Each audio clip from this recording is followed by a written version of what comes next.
역사를 통해 우리는 인간의 욕망과 희망을 보게 됩니다. 세계사를 통해 인류의 민낯과 그 가능성을 보며 우리는 현재의 우리를 보게 되고 앞으로 있을 우리의 미래를 보게 됩니다.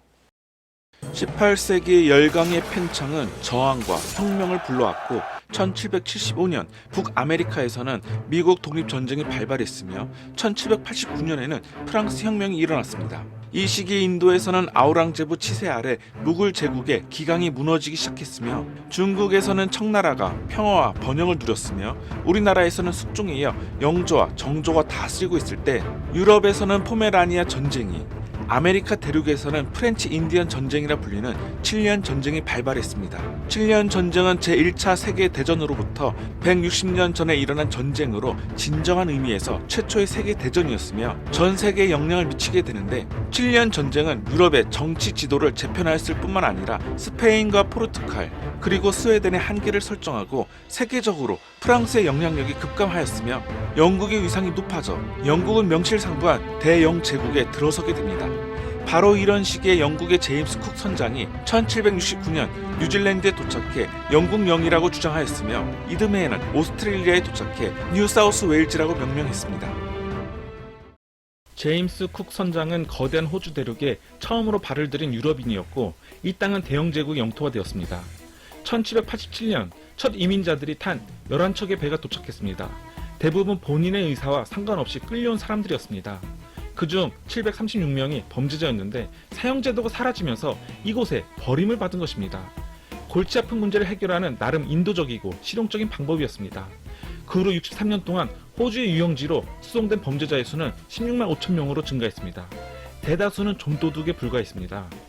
토머스 하월은 암탉 2마리를 훔쳤고 엘리자베스 파울리는 몇 실링어치의 베이컨과 밀가루, 건포도를 훔쳤고 제임스 그레이스는 9m 길이의 리본과 실크 스타킹을 훔친 채로 겨울 11살의 나이에 호주로 이송되었습니다. 하지만 이들이 최초의 호주인은 아닙니다. 이곳에는 5만 년 전부터 원주민이 살았으며 생활 방식도 거의 변하지 않은 상태였습니다. 100만 명에 이르는 원주민이 지구에서 가장 오래된 생활 양식 중 하나인 수렵과 채집 활동을 하며 유랑생활을 하고 있었습니다. 북미와 남미에서 식민지를 정복할 때는 원주민을 전멸시키다시피 했습니다. 하지만 이제는 인권에 대한 인식이 생겼기 때문에 그런 몰살은 부도덕한 행위로 여겨졌습니다. 조지 3세 국왕은 영국 병사들에게 원주민을 존중하고 친절하게 대하라는 명령을 내렸습니다. 영국 해군으로 호주 초대 총독이었던 아서 필립은 죄수들은 가혹하게 다뤘습니다. 하지만 원주민들에게는 다른 태도를 보였습니다. 원주민의 수수께끼 같은 문화에 호기심을 가졌던 필립이 원주민들과 여러 번 접촉을 시도했지만 원주민은 이방인을 피해 다녔습니다. 보다 공격적인 전략이 필요했습니다. 생포된 원주민은 베넬롱이라는 26살의 청년이었습니다. 그는 필립의 지도와 영어를 배우고 영국 신사의 예절 규범을 강제로 익혀야 했습니다. 놀랍게도 두 사람은 친구가 되었습니다. 필립과 베넬롱의 관계는 혁명시대의 사상, 즉 평등에 근거한 상호 존중과 지식에 대한 열망을 반영하고 있습니다. 그런데 어느 날 베넬롱이 갑자기 달아났습니다. 넉 달 후에야 필립은 그를 찾아냈습니다. 호주 원주민 풍습에 따라 베넬롱은 자신을 납치한 필립에게 복수를 해야 했습니다. 필립은 무사히 회복했고 그를 용서했습니다. 한 달 후 베넬롱은 필립과 화해하려고 시드니로 돌아왔습니다. 원주민이 자발적으로 영국인 정착지에 들어온 것은 그때가 처음이었습니다. 세계사에서 길이 남을 엄청난 사건이었습니다. 베넬롱이 있던 자리를 베넬롱 포인트라고 부르는데 지금은 그곳에 시드니 오페라 하우스가 있습니다. 필립은 원주민들이 영국 문화에 쉽게 동화될 것이라고 생각했지만 베넬롱은 원주민의 자율성이 존중되기를 바랐습니다. 서로 끔찍한 오해를 하고 있었던 것입니다. 백인 이주자들은 호주 원주민을 몰아내기 위해 그들을 사냥하고 학살했습니다. 약 2만 명이 그렇게 죽었습니다. 또 천연두 매독 같은 유럽의 질병으로 수천 명이 목숨을 잃었습니다. 생존자들은 오랜 세월 지켜온 땅과 삶을 잃었고 많은 원주민들이 술과 담배 유혹에 빠져들었습니다. 영국인이 호주에 상륙하고 100년 후 원주민의 80%가 말살되었습니다. 자유와 평등이라는 사상도 또 다른 원주민 학살극은 막지 못했습니다. 자유와 평등은 불평등을 압제해서 수백만 명을 해방시킨 강력한 사상이었지만 우리 내면의 어두운 욕구, 즉 탐욕과 잔인함, 권력을 향한 야망 앞에서는 얼마든지 밀려날 수 있는 것이었습니다. 자유의 출현은 무장 봉기뿐만 아니라 정치적, 사회적 변화도 불러왔습니다. 사람들의 사고방식도 크게 변했습니다. 과학자들은 자유롭게 의문을 가지며 자연계를 탐구했고 이는 획기적인 발명과 성과로 이어졌습니다. 1796년 호기심이 왕성하고 과학에 남다른 열정이 있던 영국의 한 시골 의사가 인류 역사의 방향을 바꾸게 됩니다. 에드워드 제너는 8살의 나이에 충격적인 경험을 했는데 덕분에 평생의 업적을 남기게 됩니다. 당시는 해마다 전 세계 인구 7명 중 1명이 천연두 바이러스로 죽는 시기였습니다.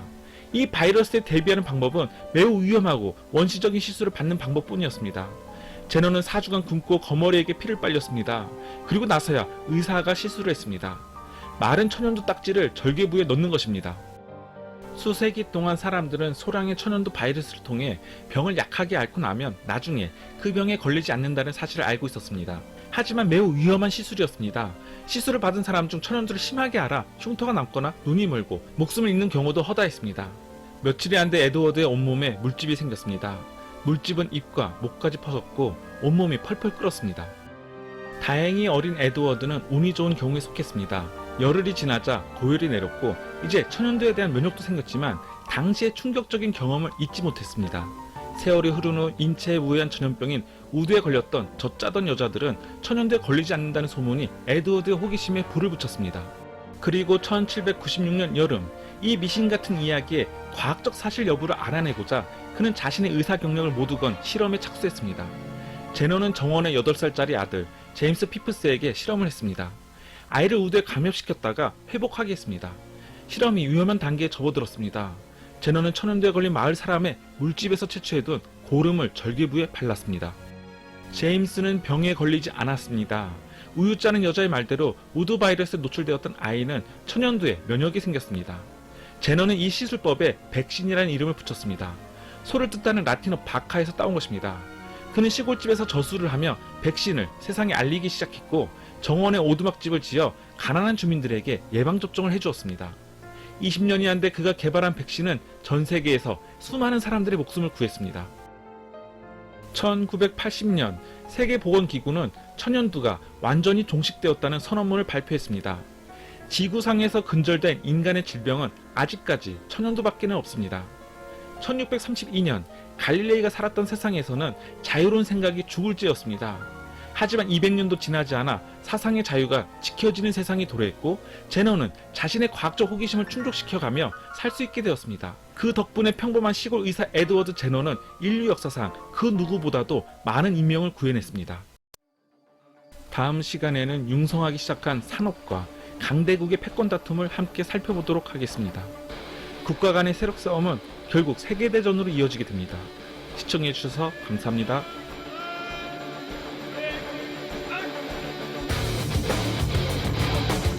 원작이 보고 싶고 원작이 궁금한 개굴 리뷰 좋아요와 구독 잊지 마세요. 개굴